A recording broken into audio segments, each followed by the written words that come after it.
think the single biggest struggle I have in my recovery effort is trying to stay away from my number one vice, which in my case is sexually explicit material. But I found through sobriety that my willpower can wane in the presence of other vices or similar diversions. As an example, I have to be extremely careful around YouTube because there are literally thousands of users using sexuality to promote themselves. And when I see a pretty face and a nice body, it's like digital crack on my cravings, instantaneously overwhelming me. Before we go further, I want to highlight the fact that I am self-aware of my own symptoms. I can identify my triggers and understand the psychological impact they have on my present state of mind. This is a huge benefit in the recovery effort because it gives me the time to execute a plan of action before I do something that I'll regret.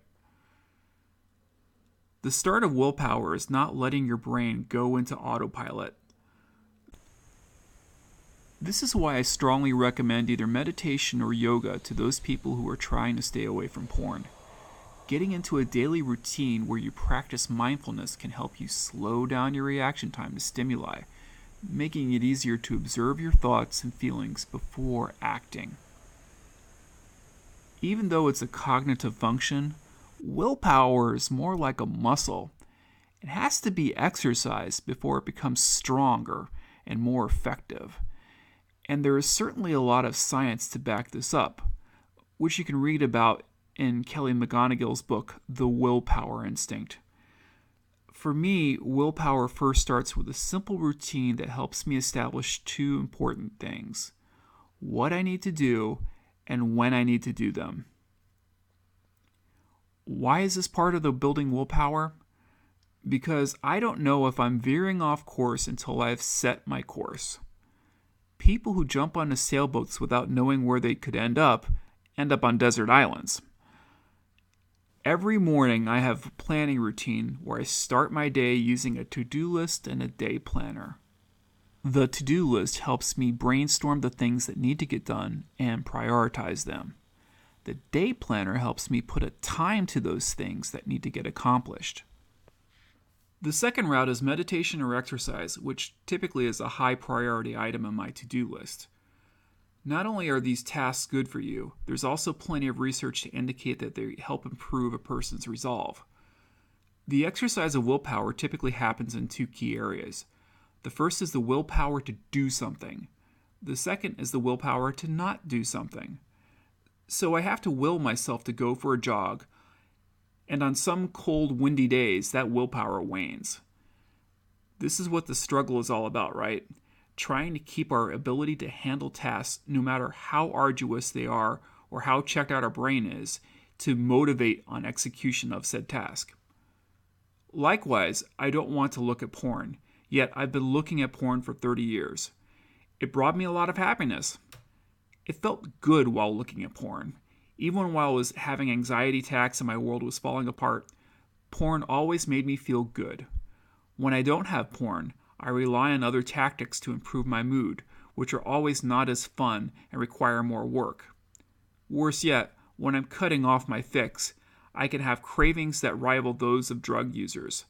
Lightheadedness, irritability, and of course, insatiable desire that overwhelms whatever thoughts that happen to be floating through my head.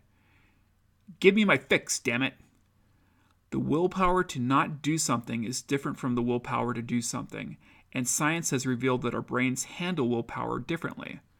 Hence, it's a good idea to separate your do's and do nots as different tactics need to be applied. And when the brain is screaming at you to open up Pornhub, you have precious few seconds to fight the urge to open up the incognito tab of the browser. This, in a nutshell, is the willpower being put to the test. As I've mentioned earlier, the muscle has to work regularly to fight these urges. I recommend writing down your willpower struggles into do's and do nots. So if you have to will yourself into doing taxes, write it down. If you have to avoid looking at hot chicks' butt at the gym, write it down. Write it all down, so you have a clear understanding of how you will be exercising your willpower. The reason you need to do this is because your willpower isn't isolated to one specific thing. I know, for example, that I have a problem with pornography, but my willpower is weak at many things. I can't keep chocolate around the house because it will be eaten. I can't have a social media account because I get sucked into the content.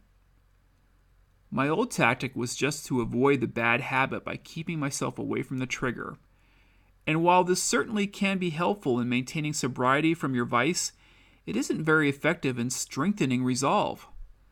The only way to improve willpower is to exercise it, which means fighting through the emotional state after being triggered. That doesn't mean going looking for trouble. I can't state that enough. Rather, it means we take appropriate steps if triggering events should occur. If stressful situations cause you to go looking at boobs on your cell phone, you first have to acknowledge your state of mind and recognize that anxiety has triggered you. Most importantly, you have to then follow a new course of action that will not end up looking at porn.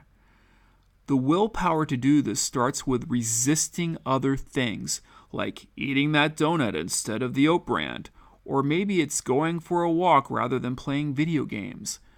Willpower is built up over time through a variety of careful practice and of choosing less appealing options.